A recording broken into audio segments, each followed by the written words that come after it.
Datang Wakil Menteri Agraria dan Tata Ruang, Wakil Kepala Badan Pertanahan Nasional, selaku Koordinator Pelaksana GTRA Nasional, Bapak Surya Chandra. Assalamualaikum warahmatullahi wabarakatuh. Selamat pagi, salam sejahtera untuk kita semua. Shalom, Om Swastiastu, Namo Buddhaya, dan salam kebajikan. Bapak Ibu yang berbahagia, Puan dan Tuan, yang besar tidak kami himbau gelar, dan yang kecil tidak kami sebut nama. Selamat datang dalam acara diskusi publik Road to Wakatobi dengan tema Kebijakan Penataan Ruang dan Daya Saing Daerah Berkelanjutan. Hadirin yang berbahagia, sebagai informasi bahwa ini merupakan diskusi publik Road to Wakatobi edisi ke-20 yang merupakan rangkaian acara dari GTRA Summit 2022 yang akan diselenggarakan di Wakatobi, Sulawesi Tenggara. Bapak Ibu yang kami hormati, mengawali acara, mari kita dengarkan keynote speech dari Gubernur Jawa Timur yang dalam hal ini diwakili oleh Kepala Dinas Pekerjaan Umum, Kawasan Permukiman dan Cipta Karya Provinsi Jawa Timur, Bapak Insinyur Baju Trihaksoro. Dengan hormat kami silakan.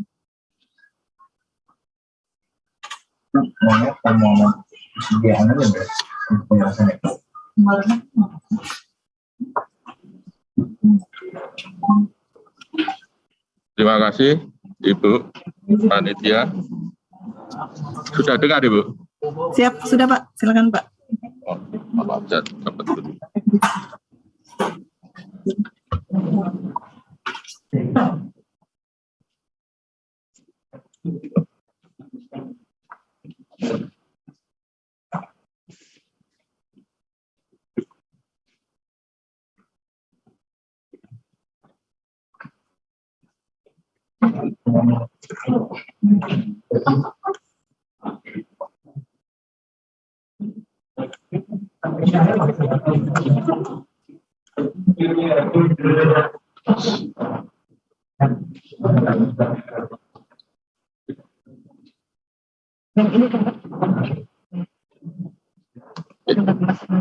Mohon maaf, Ibu, masih ada kesalahan teknis ini.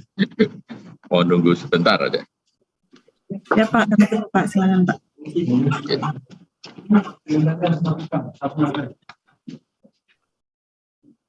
Sambil disiapkan tayangnya, saya sampaikan bahwa Ibu Gubernur, mohon maaf nggak bisa hadir karena masih berada di Banjarmasin dalam rangka misi dagang Provinsi Jawa Timur, sehingga mewakilkan saya selaku Kepala Dinas PRKP dan Cipta Karya Provinsi Jawa Timur. Assalamualaikum warahmatullahi wabarakatuh. Salam sejahtera bagi kita semua. Salam, Om Swastiastu, Namo Buddhaya, dan salam kebajikan.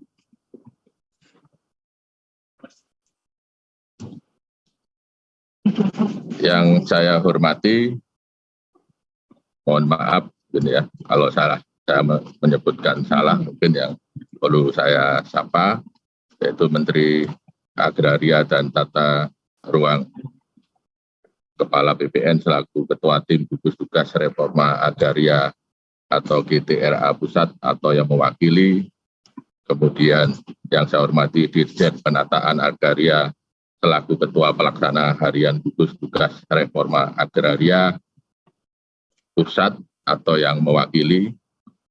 Kemudian yang saya hormati para narasumber, yaitu yang terhormat Wakil Ketua Umum Koordinator Bidang Kemaritiman dan Investasi Kadin, kemudian yang saya hormati KPPOD, yang saya hormati Dirjen Tata Ruang Kementerian ATR BPN, yang saya hormati Dirjen Kendalian dan Penertiban Tanah dan Ruang Kementerian ATR BPN, dan yang saya hormati Satgas Percepatan Sosialisasi Undang-Undang Cipta Kerja, yang saya hormati Deputi Bidang Pengembangan Iklim Penanaman Modal Kementerian Investasi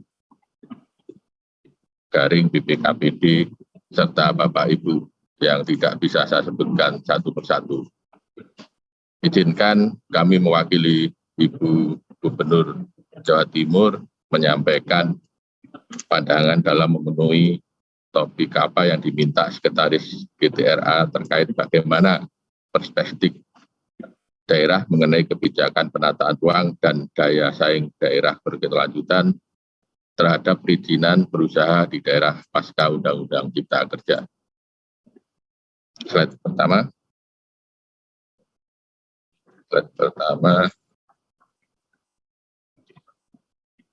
Ya. Berdasarkan rencana jangka panjang RPJMP tahun 2005 sampai 2025, visi Jawa Timur Jatim sebagai pusat agribis terkemuka berdaya saing global dan berkelanjutan perlu diturunkan dalam orientasi lokasi atau kewilayahan menjadi visi tata ruang, sedangkan visi penataan ruang Jawa Timur tahun 2011 sampai 2031 adalah terwujudnya wilayah provinsi berbasis agribisnis dan jasa komersial yang berdaya saing global dalam pembangunan berkelanjutan. Tujuan penataan ruang ini diwujudkan berdasarkan 4 asas, yaitu aman, nyaman, produktif, dan berkelanjutan. Dengan demikian, esensi Pemprov Jatim sejak tahun 2010 memang telah merencanakan pembangunan wilayahnya berperspektif daya saing global dan berkelanjutan. Lanjut. Demikian Bapak Ibu, bahwa pasal per pasal dari Undang-Undang Cipta Kerja ini mengamanatkan kepada kita begitu pentingnya peningkatan ekosistem investasi kegiatan berusaha dari semua pemangku kepentingan stakeholder.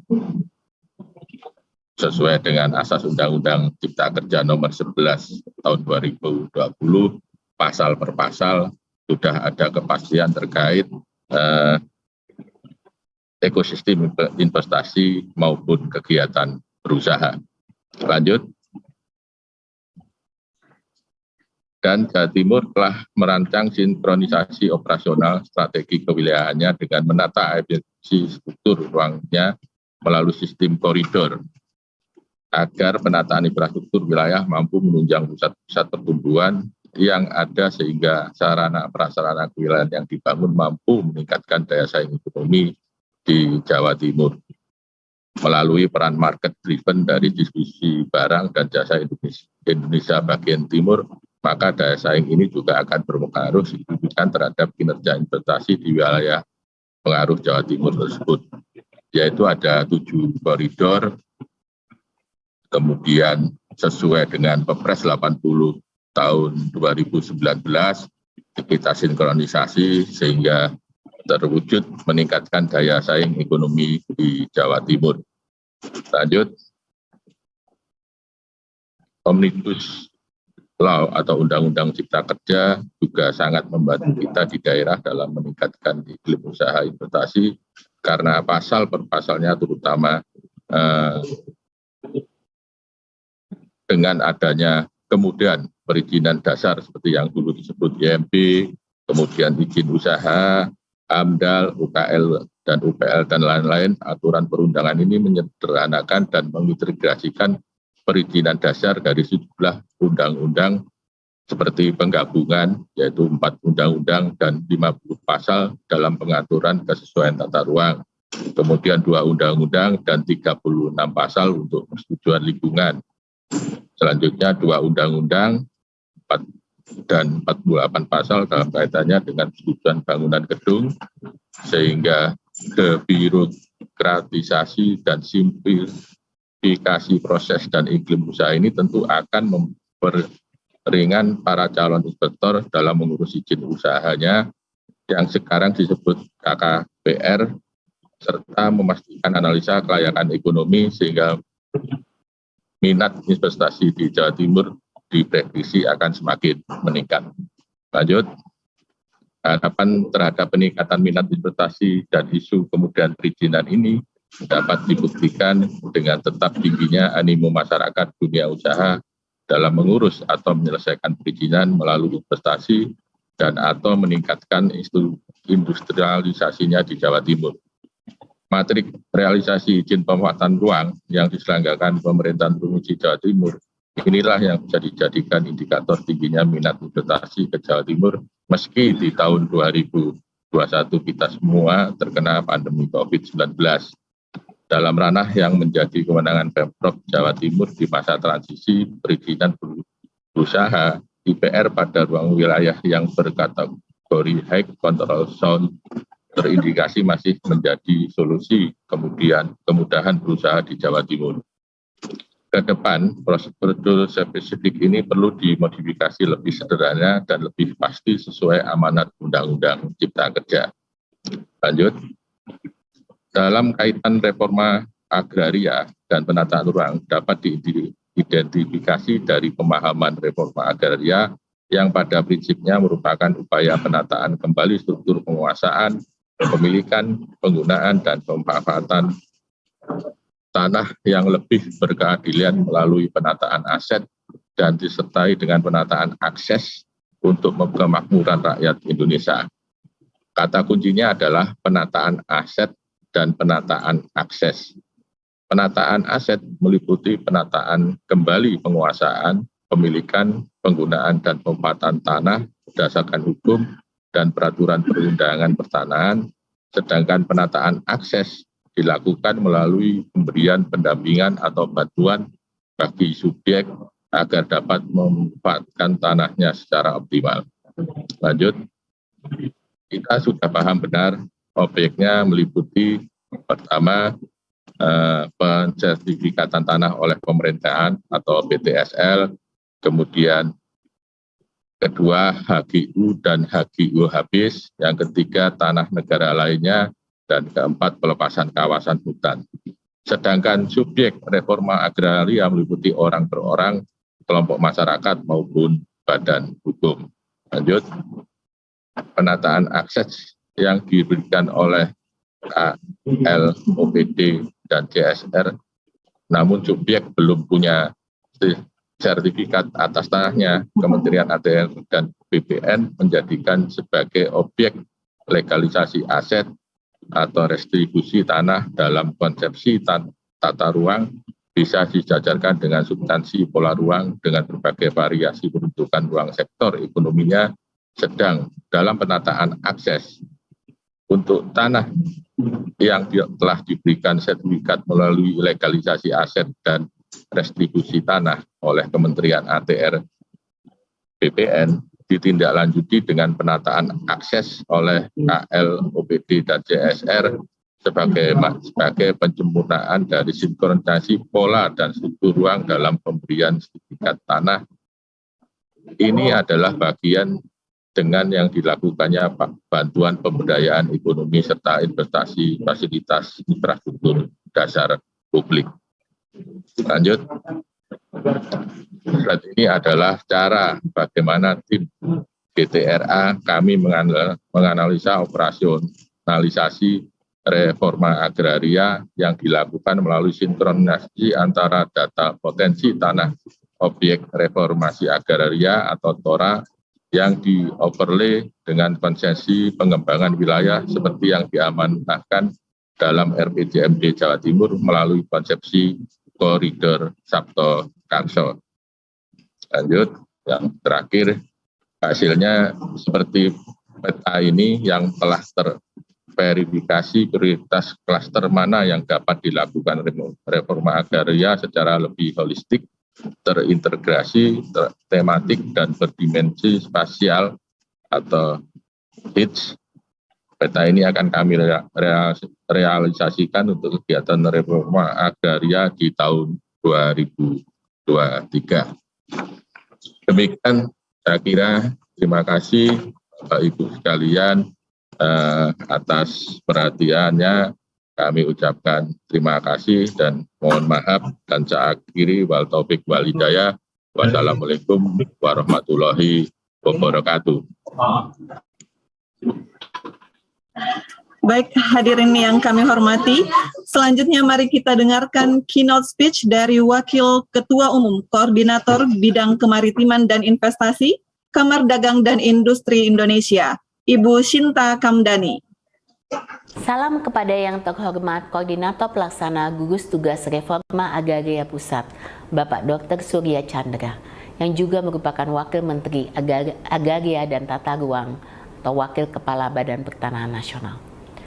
Gubernur Jawa Timur, Ibu Khofifah Indar Parawansa, atau yang mewakili, Deputi Bidang Pengembangan Iklim Penanaman Modal Kementerian Investasi atau Badan Koordinasi Penanaman Modal atau yang mewakili, Deputi Bidang Koordinasi Pengembangan Wilayah Kementerian Investasi atau BKPM atau yang mewakili, para narasumber Asosiasi Pengusaha, Komite Kepemantauan Pelaksanaan Otonomi Daerah, Asosiasi Pemerintah Daerah, serta hadirin sekalian yang berbahagia. Puji syukur kita panjatkan kehadirat Tuhan Yang Maha Esa karena atas karunia-Nya kita semua dapat hadir pada diskusi Public Road to Wakatobi 20 menuju GTRA Summit dengan tema Kebijakan Penataan Ruang dan Daya Saing Daerah Berkelanjutan. Acara ini menunjukkan bahwa pemerintah memahami dan terus mengupayakan kebutuhan masyarakat dan dunia usaha, yaitu kepastian dan keamanan atas lahan, melalui upaya meminimalisir konflik agar dapat bermuara pada kesejahteraan masyarakat dan perbaikan iklim investasi. Hal penting yang perlu saya sampaikan, Kadin sangat mendukung pelaksanaan reforma agraria. RA adalah upaya pemerintah dalam menjamin keamanan dan kepastian lahan bagi masyarakat. Bagi Kadin Indonesia, RA merupakan salah satu faktor kunci bagi terciptanya perbaikan iklim investasi.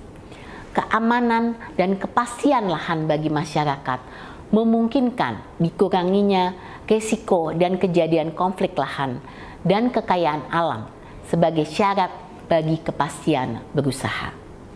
Konflik lahan dan kekayaan alam telah menyebabkan kerugian yang besar, baik material maupun imaterial. Bukan hanya bagi dunia usaha, tetapi juga bagi masyarakat dan pemerintah. Jika kita melihat secara seksama kebijakan-kebijakan pemerintah, dapat kita lihat bahwa pemerintah secara komprehensif memikirkan semua kepentingan. Di satu sisi, mengupayakan keamanan dan kepastian lahan bagi masyarakat melalui kebijakan RA. Di sisi lain, mempermudah bagi pelaksanaan investasi untuk mewujudkan target pertumbuhan ekonomi. Kadin sangat mengapresiasi upaya-upaya yang dilakukan pemerintah memperbaiki iklim investasi dalam konteks daya saing daerah melalui upaya harmonisasi penataan ruang dan perbaikan tata kelola perizinan. Wilayah Indonesia yang luas, kemajemukan sosial dan budaya, kondisi rawan bencana di sebagian besar daerah, dampak perubahan iklim, serta belum meratanya kapasitas teknologi, informasi, dan komunikasi menjadi tantangan besar bagi pemerintah dalam melaksanakan RA dan perbaikan iklim investasi melalui penerapan perizinan berusaha berbasis risiko, merujuk Undang-Undang Cipta Kerja bagi pelaku usaha. Sebagai penutup, saya yakin bahwa kolaborasi semua pihak mutlak diperlukan untuk mendorong pelaksanaan RA dan perbaikan iklim investasi secara efektif. Melalui diseminasi regulasi dan kebijakan pemerintah terkait secara luas, peningkatan kapasitas sumber daya manusia, penanganan konflik lahan dan kekayaan alam, serta secara independen, serta memberikan insentif bagi pelaku usaha dan masyarakat untuk mengadopsi praktek-praktek bisnis yang berwawasan lingkungan demi tercapainya pembangunan yang adil, inklusif, dan berkelanjutan. Demikian yang bisa saya sampaikan. Mudah-mudahan momen ini menjadi sebuah momen yang penting sebagai batu loncatan bagi optimalisasi pelaksanaan kebijakan reformasi agraria dan perbaikan iklim investasi. Baik, terima kasih. Selanjutnya hadirin yang berbahagia, kita melangkah ke acara berikutnya, yaitu sambutan pembuka yang akan disampaikan oleh Wakil Menteri Agraria dan Tata Ruang, Wakil Kepala Badan Pertanahan Nasional, selaku Koordinator Pelaksana GTRA Nasional. Kepada Bapak Surya Chandra, kami silahkan. Terima kasih, Ibu. Assalamualaikum warahmatullahi wabarakatuh. Selamat pagi, Ibu Bapak sekalian. Salam sejahtera buat kita semua. Saya kira diskusi ini akan menunjukkan dua hal penting ya. Yang pertama terkait dengan peluang dan tantangan kebijakan penataan ruang pasca Undang-Undang Cipta Kerja dan implikasinya bagi daya saing daerah yang berkelanjutan. Yang kedua terkait pula dengan faktor pendukung dan penghambat implementasi kebijakan penataan ruang pasca Undang-Undang Cipta Kerja, khususnya berkaitan dengan penyelenggaraan perizinan berusaha di daerah. Nah, dua hal ini menjadi bahasan yang cukup penting dan saya kira banyak pihak terlibat. Itulah yang membuat kami menghubungi KPPOD, Komite Pemantauan Pelaksanaan Otonomi Daerah. Mereka inilah yang dari dulu ya saya tahu mengadvokasi soal-soal otonomi daerah. Sebagian pihak melihat Undang-Undang Cipta Kerja seperti mau menghapus sebagian dari otonomi daerah. Nah, KPPOD ini adalah yang ikut juga memantau proses itu. Nanti kita diskusikan, memang apakah betul, sejauh mana, bagaimana cara kita merespon situasi yang berkembang tersebut. Nah, harmonisasi kebijakan penataan ruang menjadi kunci yang menentukan dinamika pembangunan, khususnya di daerah, termasuk ikhtiar meningkatkan investasi dan tata kelola di daerah itu sendiri. Nah, dalam konteks kemudahan berusaha, rencana tata ruang sebagai tatakan atau alas dalam setiap arah pembangunan yang merupakan bagian dari upaya penyederhanaan persyaratan dasar perizinan berusaha itu sendiri. Nah, dalam rangka itulah memang Undang-Undang Cipta Kerja memuat terobosan dengan beberapa ketentuan, seperti misalnya simplifikasi izin lokasi menjadi kesesuaian kegiatan pemanfaatan ruang, kewenangan penyelenggaraan dan pelaksanaan izin, simplifikasi tata ruang daerah, serta dasar hukum kebijakan DTR melalui peraturan kepala daerah Perkada. Dulu harus melalui proses politik di DPRD, jadi harus perda seperti itu. Sekarang bisa cukup dengan Perkada. Nah, harapannya memang semua itu mampu menghadirkan kemudahan dan kepastian dalam perizinan usaha. Tapi kita tahu ini belum tentu seperti itu peristiwanya. Nah, catatan dalam diskusi ini barangkali bisa menjadi masukan apa saja dari lapangan. Jadi kami sudah mengundang semua teman-teman ATR BPN di seluruh Indonesia. Sebagian bisa bergabung pagi ini. Sebagian juga kita undang pemerintah daerah.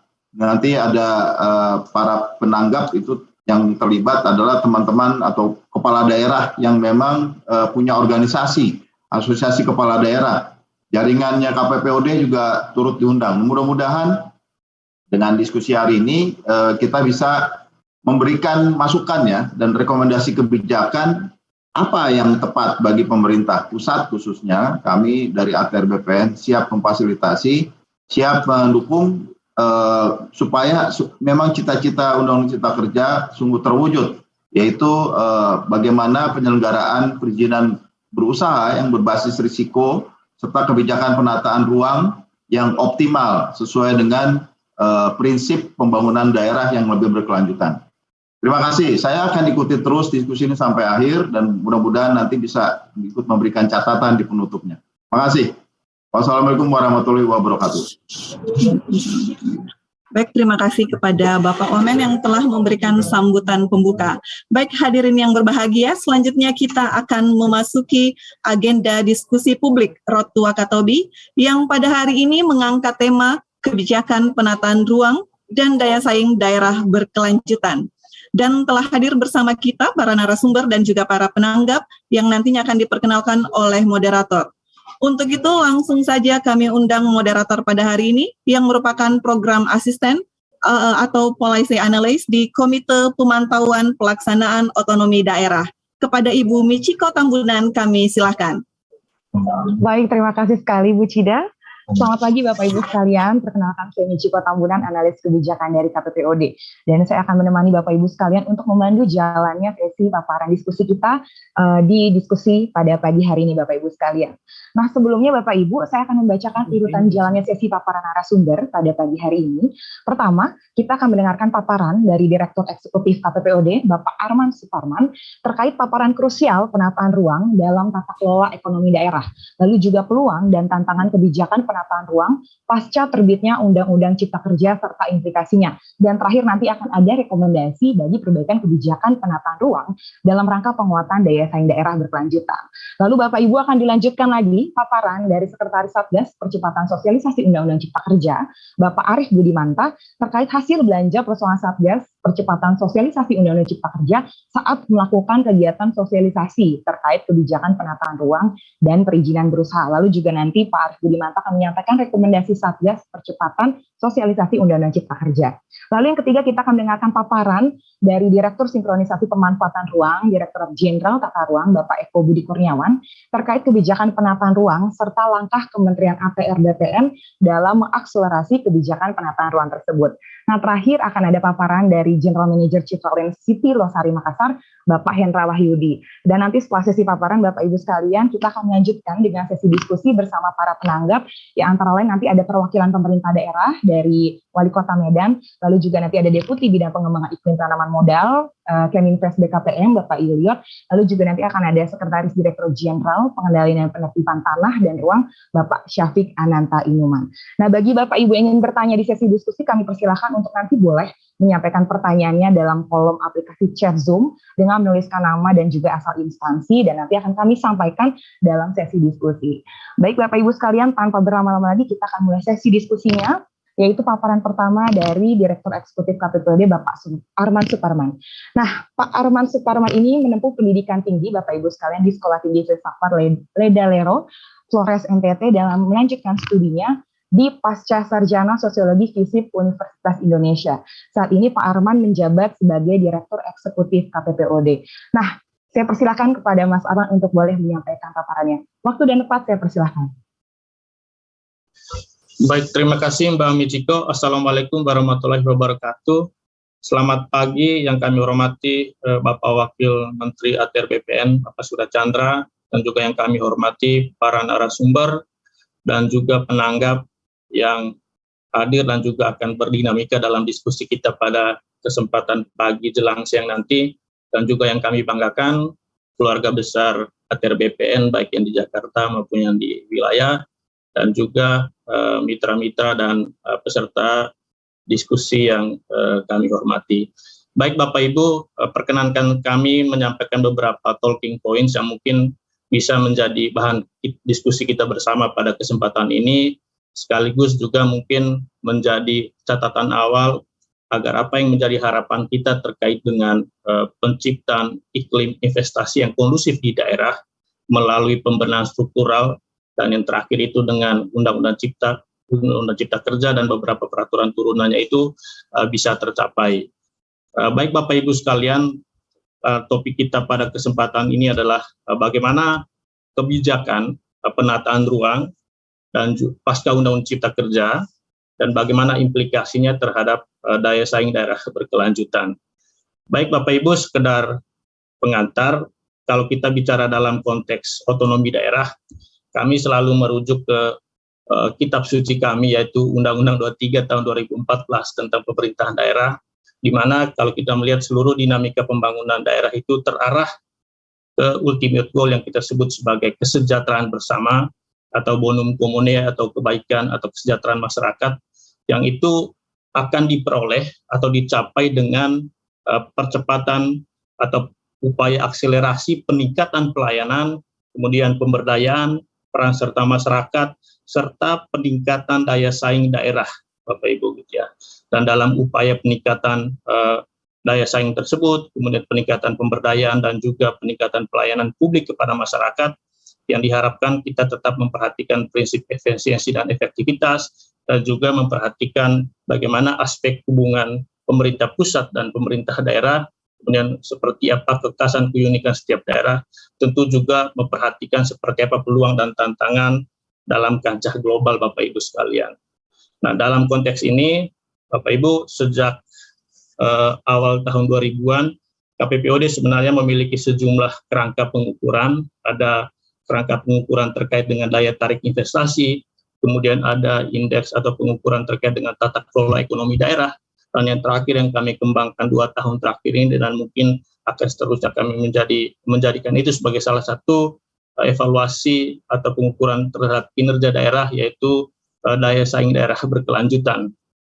Dan dari hasil pengukuran itu, Bapak Ibu, pada tahun 2020 kemarin, kami melihat kinerja daya saing daerah berkelanjutan yang kami ukur di seluruh kabupaten, gitu ya, meskipun tidak semua, dari 400-an kabupaten yang memenuhi persyaratan untuk diukurkan itu hanya 356 kabupaten, dan hasilnya adalah ternyata memang kinerja daya saing daerah berkelanjutan kita itu masih pada level sedang, gitu ya. Kalau kita melihat kategori atau level daya saing daerah berkelanjutan yang merujuk ke apa yang telah dikeluarkan oleh Badan Riset dan Inovasi Nasional, kita memang masih berada pada level sedang. Kemudian dari sisi sebaran daya saing itu, kita masih berhadapan dengan persoalan ketimpangan antara wilayah. Ini tampaknya masih menjadi persoalan klasik kita, ketimpangan antara Indonesia Timur dengan Indonesia Barat. Dan itu juga terjadi dalam daya saing daerah berkelanjutan. Dan pada aspek keseimbangan daya saing yang kami soroti pada 4 pilar, ada pilar lingkungan lestari, kemudian pilar sosial inklusif, pilar tata kelola yang baik, dan pilar ekonomi tangguh, itu juga belum dibangun di atas prinsip keberlanjutan, gitu ya. Dan itu juga kita bisa melihat, Bapak Ibu ya, dari beberapa kerangka pengukuran nasional, misalnya EODB, kemudian Global Competitiveness Index atau Asia Competitiveness Index, memang kita masih memiliki banyak pekerjaan rumah untuk meningkatkan daya saing daerah kita, gitu ya. Dan kami di KPPOD juga memberikan apresiasi terhadap langkah yang dilakukan oleh pemerintah beberapa tahun ini, gitu ya, terutama dalam upaya untuk meningkatkan kemudahan dan kepastian berusaha, Bapak Ibu. Dan saya sangat yakin Bapak Ibu di ATR BPN juga sangat familiar dengan pengukuran ease of doing business, gitu ya. Karena salah satu variabel yang diukur adalah soal peralihan hak atas tanah dan bangunan, di mana BPN itu menjadi salah satu stakeholder di sana dalam memberikan kemudahan itu, gitu. Dan sejak 5-6 tahun yang lalu, pemerintah sejak 2015 misalnya sudah ada paket-paket ekonomi kebijakan, kemudian ada perpres terkait dengan percepatan kemudahan berusaha, kemudian diikuti dengan PP 24 tahun 2018 tentang OSS, dan yang terakhir seperti yang kita ketahui bersama, ada Undang-Undang Cipta Kerja dengan sejumlah peraturan turunannya itu yang berupaya melakukan simplifikasi dari sisi bisnis proses, tetapi juga penyederhanaan dari sisi regulasi. Dan ini tentu kita beri apresiasi yang bersama, apresiasi terhadap langkah-langkah pembenahan struktural seperti ini. Tentu undang-undang ini juga tidak berjalan sendiri kalau kita bicara dalam konteks kemudahan berusaha di daerah. Ada juga undang-undang lain yang mungkin kita perlu sebut, misalnya Undang-Undang Hubungan Keuangan Pusat dan Daerah, yang mana ini juga sangat menentukan seperti apa kemudahan atau iklim investasi yang kondusif di daerah. Karena di sini kita bicara terkait dengan pungutan yang harus dibayar oleh dunia usaha terkait dengan pajak dan retribusi misalnya, gitu ya. Dan memang kalau kita melihat di Undang-Undang 11 2020 tentang Cipta Kerja dan Undang-Undang 1 2020 tentang HKPD ini, ada satu arsiran yang mungkin juga ini menjadi perhatian Pemda saat ini 2-3 tahun ke depan, bahkan 5 tahun ke depan, yaitu adalah perda yang terkait dengan pajak dan retribusi daerah. Dan ini juga menjadi salah satu amanat dari Undang-Undang Cipta Kerja ya, terkait dengan klaster perpajakan, lebih khusus lagi kalau kita membaca di PP 10 tahun 2021 terkait dengan PDRD untuk kemudahan berusaha di daerah, Bapak Ibu. Nah, Bapak Ibu, kalau melihat hasil kajian kami selama ini, apa yang kita ingin raih di atas ini terkait dengan kesejahteraan, kemudian daya saing daerah berkelanjutan ini, kemudian bagaimana kebijakan itu bisa mendarat secara smart di daerah. Dari hasil kajian kami selalu melihat harus ada prakondisi atau syarat yang perlu kita desain bersama. Pertama terkait dengan kerangka kebijakan dan kelembagaan, kami tambahkan satu kata sifat di belakangnya, kelembagaan inklusif. kemudian bagaimana desain hubungan pusat dan daerah. Hubungan di sini kami selalu sebut ada tiga dimensi hubungan ini. Ada hubungan kewenangan, kemudian ada hubungan keuangan pusat dan daerah, dan yang terakhir bagaimana hubungan binwas, pembinaan dan pengawasan. Tentu kalau kita bicara dalam pelayanan publik, lebih khusus lagi pelayanan perizinan, binwas ini menjadi salah satu variabel yang sangat menentukan bagaimana kemudahan pelayanan perizinan berusaha di daerah itu bisa berjalan sesuai apa yang seperti harapan kita Bapak Ibu. Dan yang terakhir tentu di level daerah atau dalam konteks daerah, kepemimpinan politik dan kapasitas lokal itu juga sangat menentukan bagaimana seluruh kebijakan ini termasuk atau terutama terkait dengan Undang-Undang Cipta Kerja ini bisa berjalan dengan smooth, smart, atau sesuai dengan harapan dari pemerintah pusat atau juga pemerintah daerah sendiri gitu ya. Baik Bapak Ibu, terkait dengan penataan ruang, kami sangat yakin Bapak Ibu di ATR BPN sudah mendarah dagingkan terkait dengan seperti apa arti penting dari penataan ruang ini Bapak Ibu ya. Kami melihat ada dua. Pertama, penataan ruang ini yang di dalamnya terkait dengan perencanaan, pemanfaatan dan juga pengendalian pemanfaatan ini adalah panglima keberlanjutan kita Bapak Ibu. Gitu ya. Karena dengan tata ruang yang berkualitas itu juga berpengaruh terhadap bagaimana keberlanjutan di pilar ekonomi, sosial, lingkungan dan juga tata kelola. Dan itu juga selalu digarisbawahi dari sejumlah kajian-kajian baik di level nasional maupun di level global gitu ya, bahwa tata ruang yang berkualitas itu memberikan kemudahan tetapi juga kepastian terkait dengan ketersediaan lahan. Tadi Bu Sinta Kamdani juga sudah menggarisbawahi ini. Kemudian terkait dengan pilar sosial, tata ruang yang berkualitas juga sangat memberikan kepastian terkait dengan bagaimana akses masyarakat terutama kelompok-kelompok rentan untuk mendapatkan lahan atau juga berkontribusi dalam kegiatan ekonomi di atas lahan yang sudah ditentukan bersama. Kemudian yang ketiga terkait dengan lingkungan, tentu juga dengan tata ruang yang berkualitas mulai dari RT/RW sampai RDTR, itu juga sangat menentukan seperti apa keberlanjutan lingkungan. Dan yang paling penting bagaimana dengan tata ruang ini kita bisa memitigasi potensi risiko bencana di masa depan gitu ya. Dan di aspek tata kelola Bapak Ibu, tentu kalau kita membaca Undang-Undang Cipta Kerja, kemudian PP 21, kemudian Permen 13 ATR BPN misalnya, bagaimana kepentingan stakeholder itu juga bisa diakomodir. Dengan demikian, apa yang kita harapkan terkait dengan kolaboratif governance ini, itu bisa tercermin atau terimplementasi ke dalam seluruh penyelenggaraan penataan ruang, mulai dari perencanaan, pemanfaatan, sampai pengendalian pemanfaatan Bapak Ibu. Nah, dalam konteks kemudahan perizinan, tadi Pak Wakil Menteri sudah menyampaikan bahwa sebagai tatakan pembangunan itu juga sangat menentukan, terutama bagaimana upaya kita mensimplifikasi perizinan berusaha, lebih khusus lagi terkait dengan persyaratan dasar di tata ruang, yang sekarang diubah dari izin lokasi menjadi persetujuan atau konfirmasi kesesuaian pemanfaatan ruang. Jadi dengan tata ruang yang berkualitas itu juga berdampak terhadap seperti apa simplifikasi di pelayanannya, tetapi juga itu juga memiliki timbal balik dengan kualitas penataan ruang gitu ya.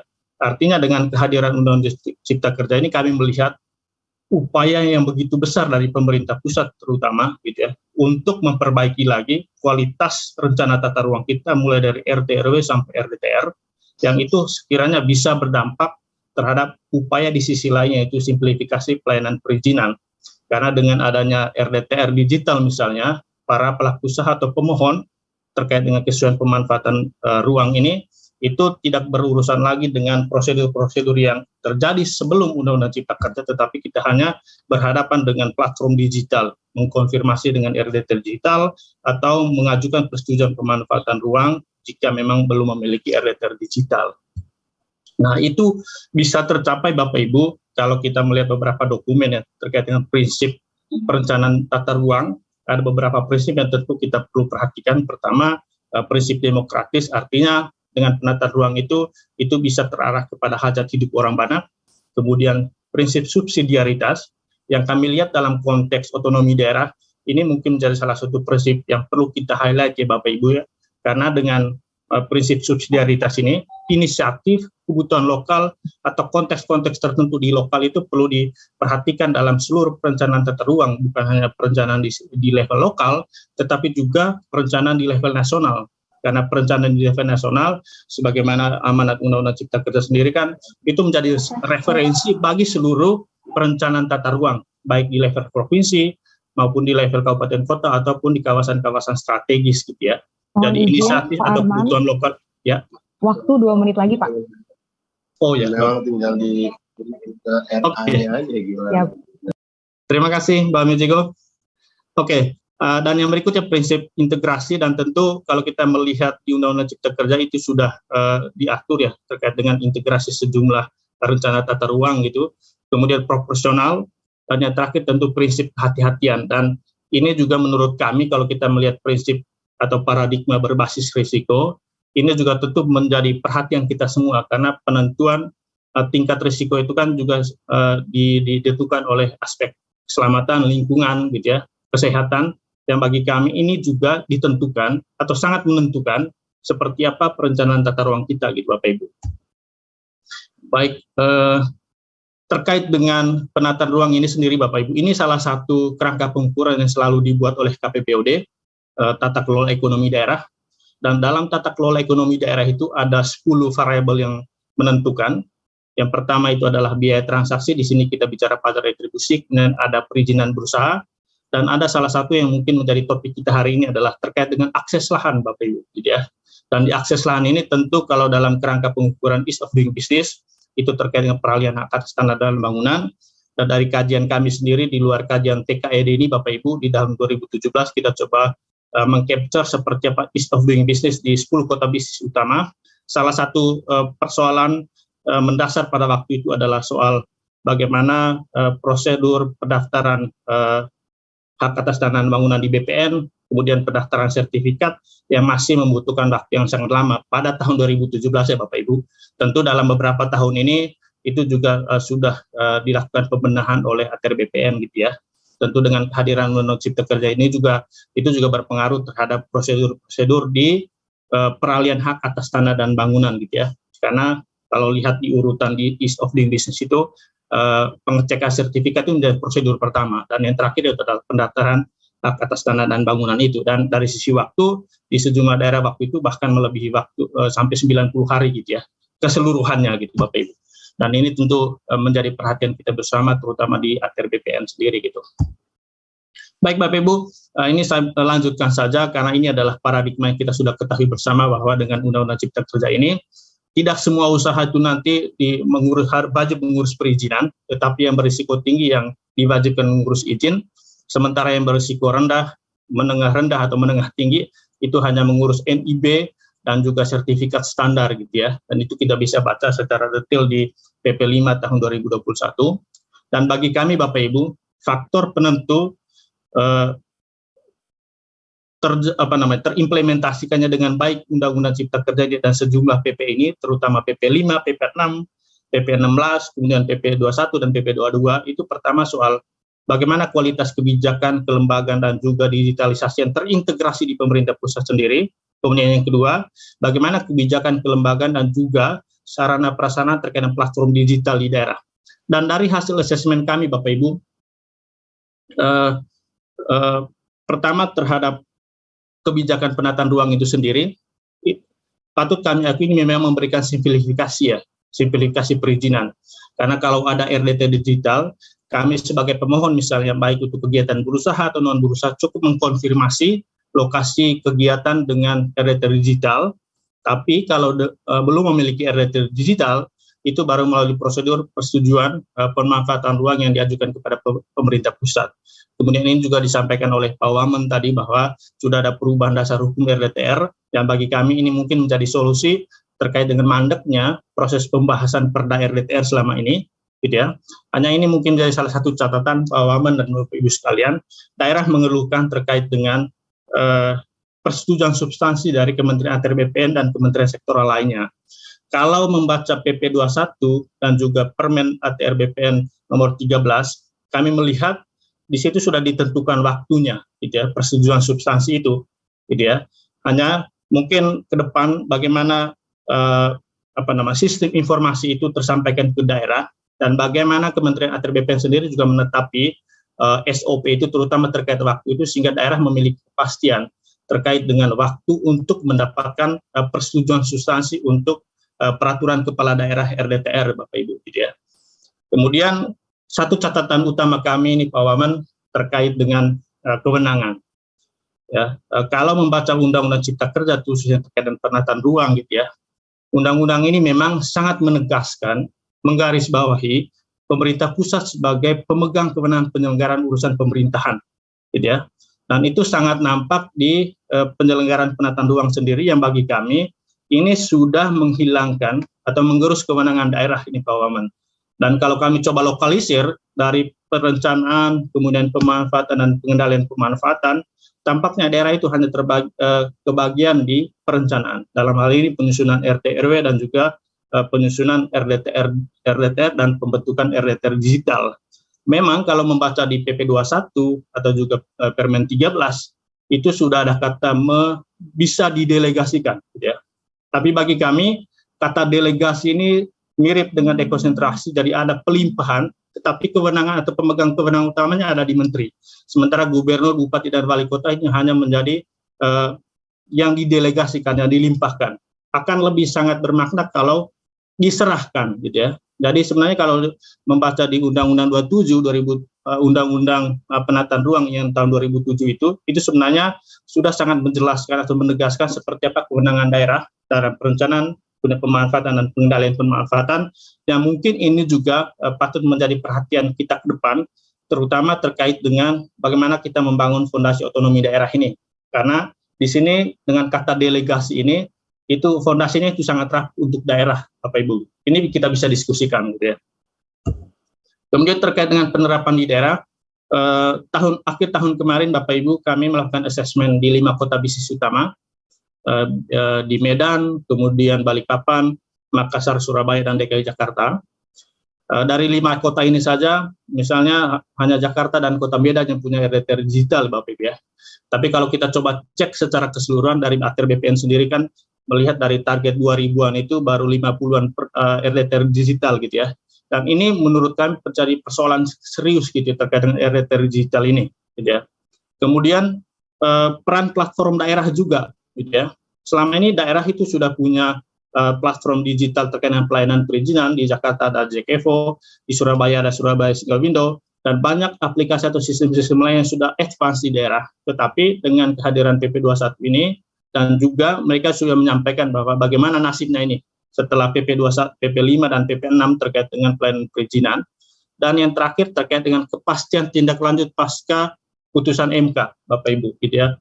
Dan bagi kami, meskipun pemerintah pusat sudah mengeluarkan edaran kalau nggak salah ya, untuk tetap menyusun perda atau peraturan kepala daerah terkait dengan ini, tetapi melihat dinamika yang sekarang bukan hanya untuk merevisi di sisi formil, tetapi juga di material, daerah juga ini tampaknya gampang ini, Bapak Ibu sekalian. Apakah kami menyusun perda? Jika nanti menyusun perda, terkait misal perda perizinan atau peraturan kepala daerah yang terkait dengan penggunaan usaha misalnya, tiba-tiba pemerintah pusat merevisi lagi sejumlah PP dan itu menurut daerah membuang-buang energi, gitu ya. Sehingga menurut kami mungkin butuh regulasi yang lebih pasti lagi untuk mendorong daerah untuk tetap maju atau menunggu apa yang telah dibuat oleh pemerintah pusat, gitu. Nah ini terkait dengan daya saing daerah berkelanjutan, ini adalah kerangka pengukuran yang kita buat terkait dengan daya saing daerah berkelanjutan ini, dan salah satu temuan di IDSDB ini tahun 2020 Bapak Ibu, kewenangan ini menjadi salah satu faktor penghambat gitu ya, terutama untuk daerah-daerah yang memiliki wilayah luas, wilayah hutan yang sangat luas gitu ya, tetapi karena kabupaten atau kota itu tidak memiliki kewenangan di sektor kehutanan, itu juga berdampak terkait dengan penanganan kualitas hutan itu sendiri. Dan bagi kami, untuk konteks pembicaraan kita hari ini, ketiadaan kewenangan terkait dengan penataan ruang ini juga ke depan berpotensi juga untuk mengganggu keseimbangan di pilar ekonomi, sosial, dan juga tata kelola serta lingkungan itu Bapak Ibu. Ya. Dan yang terakhir, ini beberapa rekomendasi teknis yang mungkin menjadi perhatian kita bersama. Pertama, kepada pemerintah pusat, kami mendorong sebenarnya ketika ada keterbatasan atau capacity constraint di daerah, apakah bisa pemerintah pusat itu mengeluarkan sebuah metode atau tools yang bisa mempercepat penyusunan peraturan daerah atau peraturan kepala daerah terutama yang terkait dengan RDTR digital misalnya, gitu ya. Kemudian pendampingan asistensi terkait dengan Undang-Undang Cipta Kerja ini terutama kepada masyarakat dan dunia usaha, karena dari hasil asesmen kami kemarin tampaknya sosialisasi itu belum menyebar secara merata ke seluruh komponen masyarakat, gitu ya. Dan yang terakhir, kita mengharapkan OSS RBA ini, di sini ada Pak Yuliot, harapan masyarakat atau para pelaku usaha ini menjadi salah satu one-stop site, gitu ya, satu-satunya aplikasi pelayanan perizinan. Artinya, kalaupun kementerian sektoral punya sistem tersendiri atau platform tersendiri, misalnya Gistaru-nya ATR BPN atau CMBG-nya Kementerian PUPR atau AMDALNet-nya KLHK, itu harapannya itu terintegrasi dengan OSS RBA, dan para pelaku usaha hanya berhadapan dengan OSS RBA ini, jadi tidak berjalan lagi dari satu sistem ke sistem yang lain, gitu. Dan kepada pemerintah daerah, di sini juga hadir beberapa asosiasi dan juga pemerintah daerah sendiri. Tentu yang kita harapkan dalam perencanaan 2-3 tahun ke depan, perda atau peraturan kepala daerah terkait dengan perizinan ini, tentu ini menjadi salah satu prioritas. Dan kami mendorong sebenarnya adalah salah satu yang kita selalu dorong kepada pemerintah daerah, membentuk satgas, gitu ya, atau forum multi stakeholders yang bisa menjadi forum untuk berbagi sekaligus juga berkonsultasi dengan pemerintah pusat, gitu. Dan yang terakhir, kami melihat Pak Wamen, dukungan peran data politik dan mesin birokrasi ini bisa menjadi salah satu yang determinan, gitu ya. Karena munculnya kebijakan-kebijakan inovatif dan juga inovasi pelayanan perizinan itu juga sangat ditentukan seperti apa komitmen kepala daerah dan juga DPRD, dan juga bagaimana mesin birokrasinya. Jangan sampai ruang politik berjalan ke tempat lain, ya, sementara mesin birokrasi berjalan ke tempat yang lain lagi, gitu. Itu yang mungkin menjadi salah satu hambatan di daerah. Di pemerintah pusat kita mengharapkan nggak terjadi seperti ini, gitu. Demikian Mbak Michiko, terima kasih. Baik, terima kasih sekali Pak Arman atas pemaparannya. Baik Bapak Ibu sekalian, kita akan lanjut ke paparan berikutnya yang akan disampaikan oleh Bapak Arief Budimanta. Pak Arief merupakan lulusan Institut Pertanian Bogor dan menamakan gelar sarjana ilmu tanah pada tahun 1990. Selanjutnya ia melanjutkan pendidikan program pasca sarjana di lingkungan Universitas Indonesia dengan konsentrasi ekonomi sumber daya alam. Lalu Pak Arief meraih gelar doktor dari Fakultas Ilmu Sosial dan Ilmu Politik Universitas Indonesia pada tahun 2006. Dan terakhir ia melanjutkan studi mengenai keuangan di University of Chicago, Senior Executive Program di Harvard Business School, serta ASEAN Rock Next Generation Opinion Leaders Program yang diselenggarakan oleh The Korea Foundation pada tahun 2015. Nah, selain menjabat sebagai Satgas Percepatan Sosialisasi Undang-Undang Cipta Kerja, beliau juga menjabat sebagai staf khusus Presiden dalam bidang ekonomi. Nah, baik, langsung saja silahkan Pak Arief Budimanta untuk menyampaikan paparannya. Waktu dan tempat saya persilahkan. Terima kasih Ibu Tambunan, Pak Wamen, Ibu Bapak semua yang terhormat dalam forum webinar di pagi hari ini. Kami sudah mengirimkan bahan ya, kalau memang bisa ditayangkan ditayangkan, tapi setidaknya kami menyampaikan ada beberapa hal ya.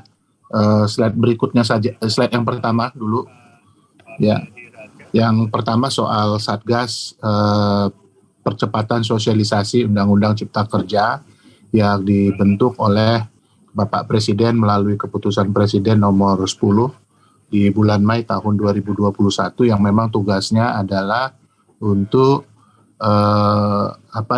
mengakselerasi sosialisasi Undang-Undang nomor 11 tahun 2020 tentang Cipta Kerja ya, tentang Cipta Kerja. Itu yang pertama. Dan kita sudah melakukan berbagai macam aktivitas selama tahun 2021 yang lalu ya, melalui workshop dan juga melibatkan teman-teman dari Kementerian ATR, dan yang paling aktif memang bersama-sama dengan Satgas itu adalah Pak Wamen ATR. Nah, Satgas ini sendiri diketuai oleh Pak Mahendra Siregar yang saat ini Wakil Menteri Luar Negeri. Kemudian wakil-wakil ketuanya ada Pak Swahasil Nazara, Wakil Menteri Keuangan, Pak Khatib Basri, Menteri Keuangan periode 2013-2014, Aden Pardede, Sekretaris KPC PEN, dan saya sendiri sebagai sekretaris gitu. Nah, tugasnya tentu melakukan sinergi baik dari sisi program maupun substansi, monitoring dan evaluasi terkait dengan implementasi dan pelaksanaan bukan hanya sosialisasi Undang-Undang Cipta Kerja ya yang dilakukan oleh seluruh KL dan lembaga, tetapi juga kita menampung informasi yang berkembang dari daerah tentang implementasi Undang-Undang Cipta Kerja itu pada level lapangan. Itu yang pertama yang ingin kami sampaikan tentang Satgas gitu. Nah, kemudian yang kedua terkait dengan Undang-Undang Cipta Kerja itu sendiri, memang kalau kita bicara dalam konteks perizinan, ada proses perubahan yang saat ini memang menjadi perizinan aktivitas usaha ya yang berbasis kepada risiko. Dan perizinan ini yang berbasis risiko dibagi atas perizinan rendah, berisiko rendah, sedang, sampai kemudian tinggi. Nah, di dalam proses perizinan itu ada tahapan-tahapan yang harus dilalui oleh seseorang yang melakukan ataupun segolongan orang ataupun badan yang melakukan aktivitas usaha. Yang pertama adalah menyelesaikan apa yang disebut dengan perizinan dasar. Kemudian yang kedua yang terkait dengan perizinan usaha itu sendiri. Nah, perizinan dasar itu setidaknya menyangkut 3 hal ya. Yang paling utama itu adalah kesesuaian kegiatan pemanfaatan ruang ataupun KKPR. Saya rasa mungkin diskusi kita pada pagi hari ini relevansinya lebih kepada perizinan dasar ya. Pertama soal kesesuaian kegiatan pemanfaatan ruang, di mana di sini pengampu utamanya adalah tentu Kementerian ATR bersama dengan pemerintah daerah yang sudah menyelesaikan RT RW ya, baik provinsi ataupun RT RW pada tingkat kabupaten kota. Kemudian yang kedua adalah persetujuan lingkungan, kemudian yang ketiga adalah persetujuan bangunan gedung. Dan kita tahu backbone dalam proses perizinan dasar ini ada di KKPR, di kesesuaian kegiatan pemanfaatan ruang.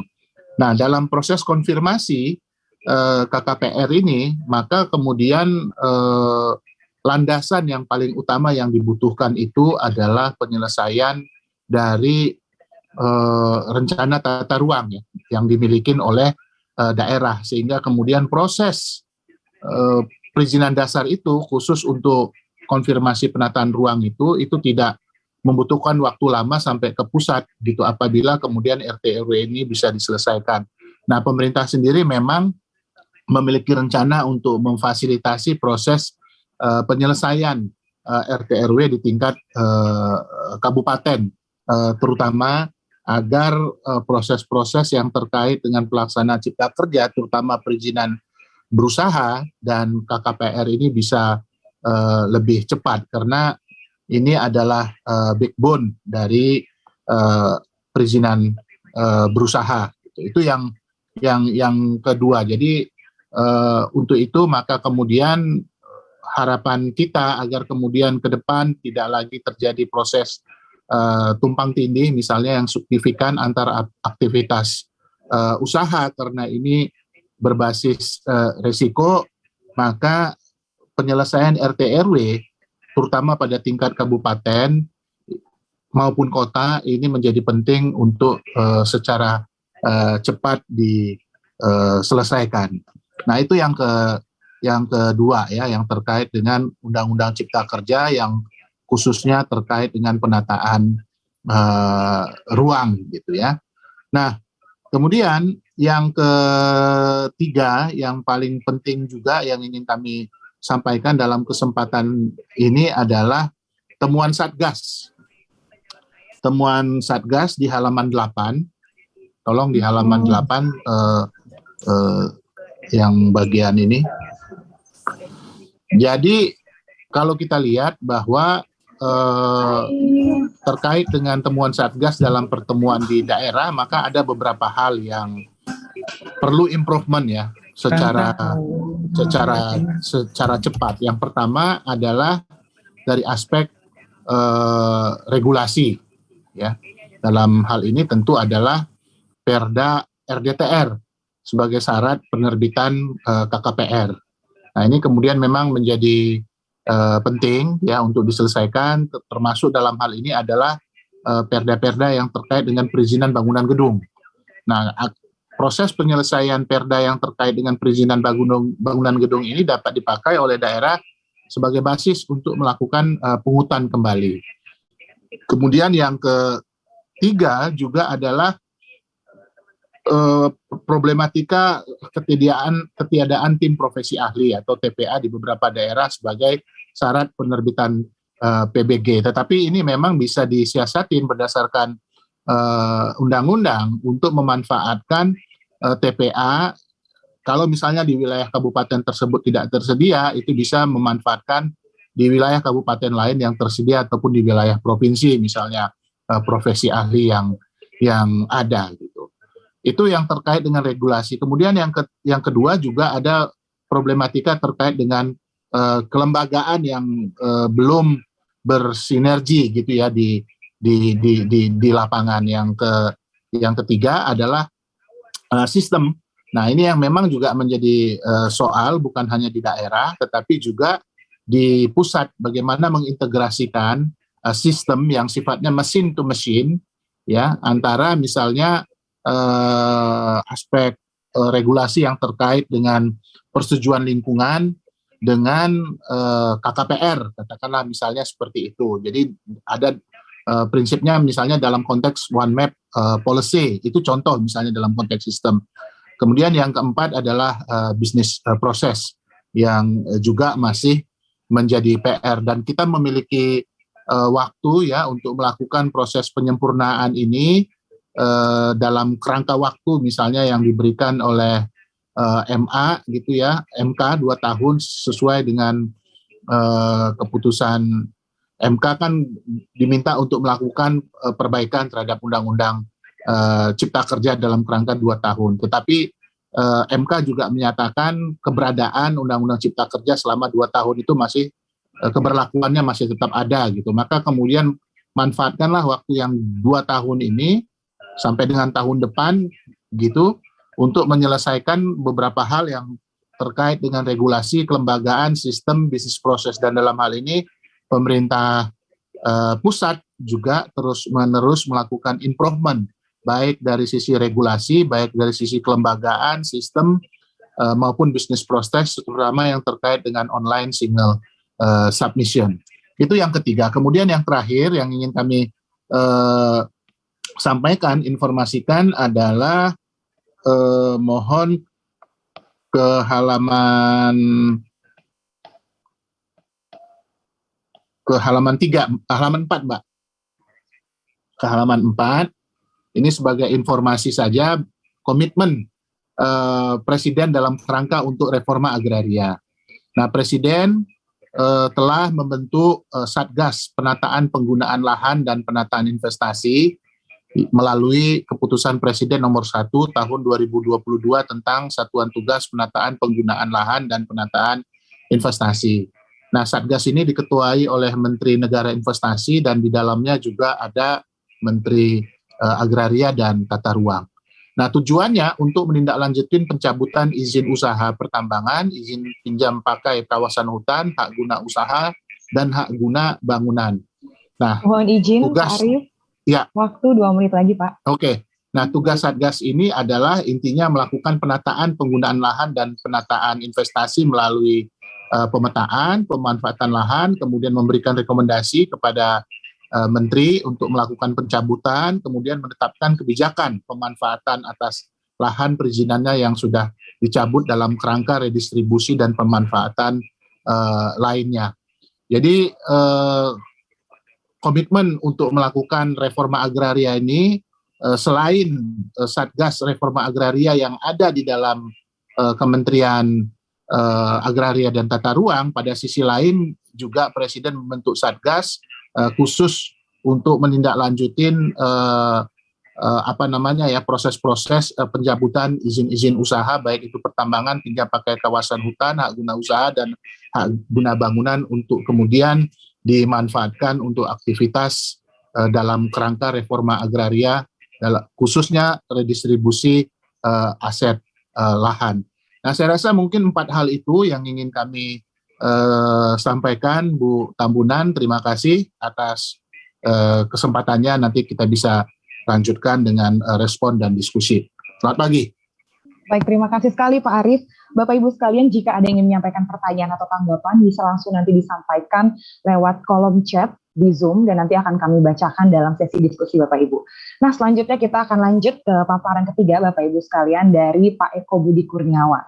Pak Eko menempuh pendidikan S1 Teknik Planologi Institut Teknologi Bandung, lalu melanjutkan studi S2 Master of Science in Urban Infrastructure Engineering and Management UNESCO IHE, lalu meraih DEA di City and Regional Planning University de Paris Aix-Nanterre, lalu meraih gelar PhD atau Doctor of Philosophy in City and Regional Planning University de Paris Aix-Nanterre.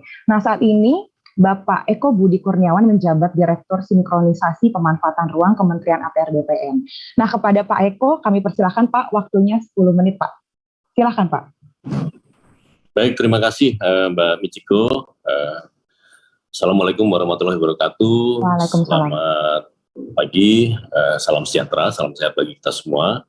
Yang kami hormati Bapak Wakil Menteri Agraria dan Tata Ruang, yang kami hormati Gubernur Jatim atau yang mewakili, yang kami hormati Bapak Deputi Bidang Pengembangan Iklim, Penanaman Modal, Kementerian Investasi, yang kami hormati Bapak Ibu narasumber dan Bapak Ibu hadirin sekalian. Baik, Bapak Ibu melanjutkan tadi arahan dari Bapak Wakil Menteri, kemudian juga dari keynote speakers dan dari narasumber ya Pak yang sebelum saya Pak Arman dan juga Pak Arief Budimanta begitu. Kami coba membahas bagaimana penataan ruang begitu ya dengan adanya Undang-Undang Cipta Kerja begitu. Kemudian juga akselerasi implementasinya dan juga terkait dengan tantangan terhadap implementasi perizinan ini ya. Yang pertama-tama adalah Bapak Ibu terkait penataan ruang ini, kita ketahui bersama bahwa Undang-Undang Penataan Ruang itu kita miliki begitu di tahun 1992 begitu ya, Undang-Undang 24 tahun 1992 tentang penataan ruang. Kemudian ditetapkannya undang-undang baru begitu ya terkait tentang penataan ruang juga, Undang-Undang 26 di tahun 2007, dan kemudian Undang-Undang 11 tahun 2020 tentang Cipta Kerja ini begitu. Ini memberikan pengaruh terhadap penataan ruang gitu ya, terkait dengan masalah perizinan, di mana kita mengetahui sama-sama Bapak Ibu sekalian bahwa ruang kita yang terbatas gitu ya. Tadi juga disampaikan oleh keynote speaker sebelumnya bahwa kita ingin mewujudkan ruang yang aman, nyaman, produktif dan berkelanjutan, dan itu sudah ada di dalam Undang-Undang 26 2007 gitu ya. Selanjutnya Bapak Ibu sekalian, undang-undang ini begitu dipengaruhi oleh Undang-Undang Cipta Kerja gitu ya, dan peraturan perundangan turunannya gitu. Di mana kalau sebelum UCK dan peraturan perundangan turunannya begitu Bapak Ibu sekalian, itu umumnya begitu ya, rencana tata ruang itu bentuknya cetak gitu ya, buku begitu, dan disimpan di kantor pemerintah gitu ya. Sehingga kalau masyarakat begitu, publik ingin mengakses rencana tata ruang harus mendatangi baik itu kantor pemerintah di pusat ya untuk rencana tata ruang level pusat RT RWN misalkan, maupun di daerah ya untuk RT RW provinsi, RT RW kota kabupaten, RWTR gitu. Nah, kemudian ini mengakibatkan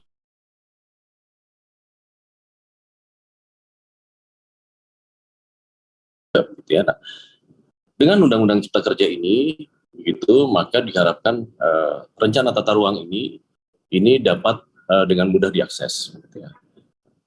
Kemudian kemudian juga transparan begitu, sehingga memudahkan masyarakat untuk mengetahui bahwa bagi uang yang dia tinggali ini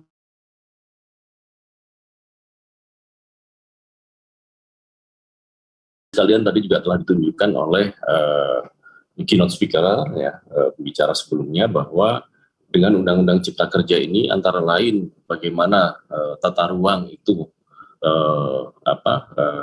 memiliki peran begitu ya, yang lebih dalam adalah adanya yang disebut sebagai KKPR, gitu, kesesuaian kegiatan manfaatan ruang.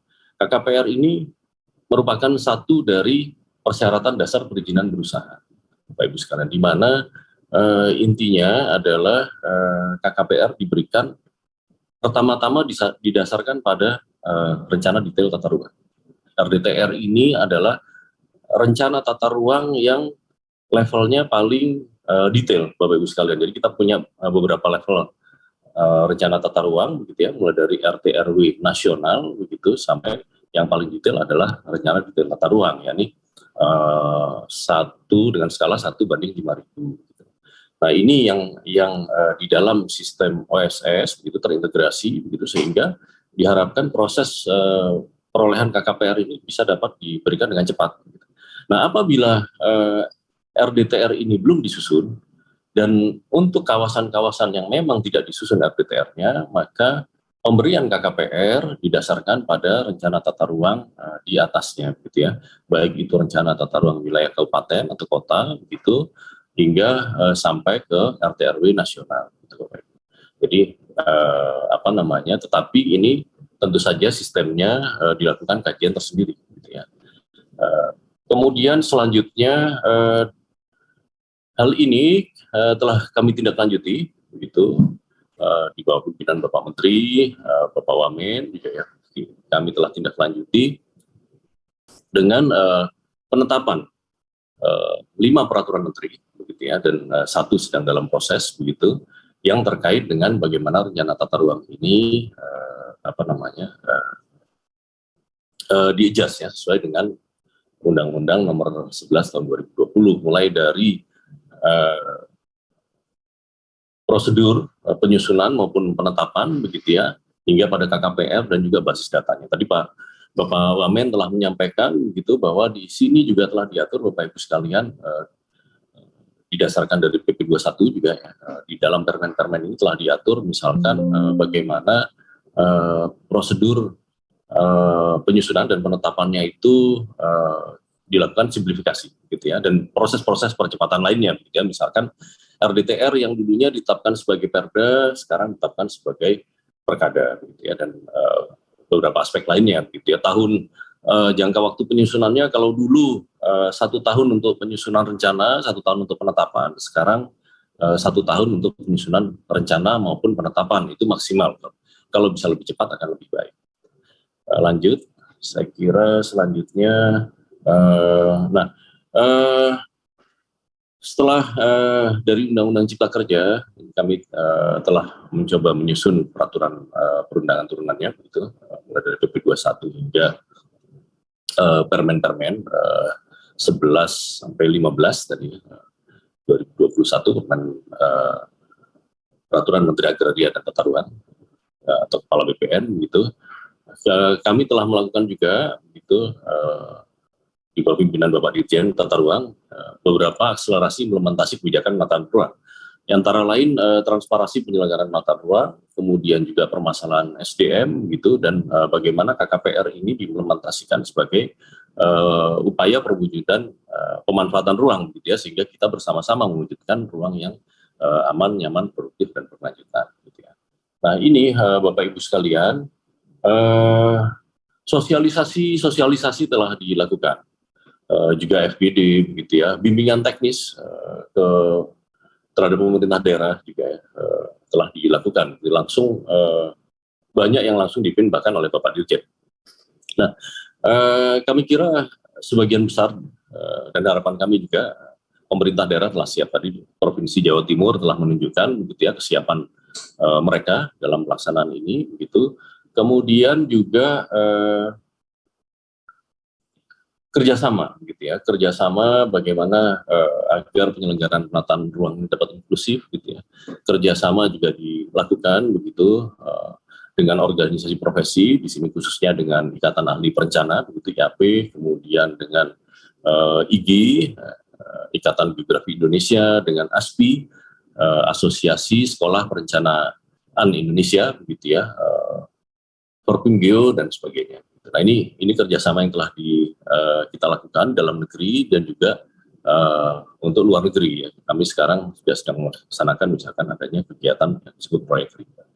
Nah selain itu Bapak Ibu sekalian, dalam rangka transparansi tadi kemudahan, memberikan kemudahan akses dan juga transparansi terhadap penataan ruang. Nah ini di kami tadi juga telah disebutkan itu oleh Bapak Wamen maupun pembicara sebelumnya adanya Jistaru begitu ya. Jistaru ini juga telah terintegrasi ke dalam sistem OSS begitu, sehingga tapi dalam Jistaru ini sendiri begitu masyarakat sekarang dapat mengakses tanpa rencana tata ruang begitu ya, mengetahui bahwa wilayah yang atau kawasan yang dia tinggal itu direncanakan seperti apa dan sebagainya tanpa harus tadi mendatangi kantor pemerintah begitu ya, membuat janji untuk melihat bukunya begitu, tetapi sekarang bisa langsung dilihat di Jistaru ini. Ada yang disebut sebagai RTR online gitu ya. Kalau saya kira ini juga di berbagai negara maju juga sudah tersedia ya, di Singapura dan sebagainya, tapi sekarang di Indonesia kita sudah tersedia ini. Jadi seluruh rencana tata ruang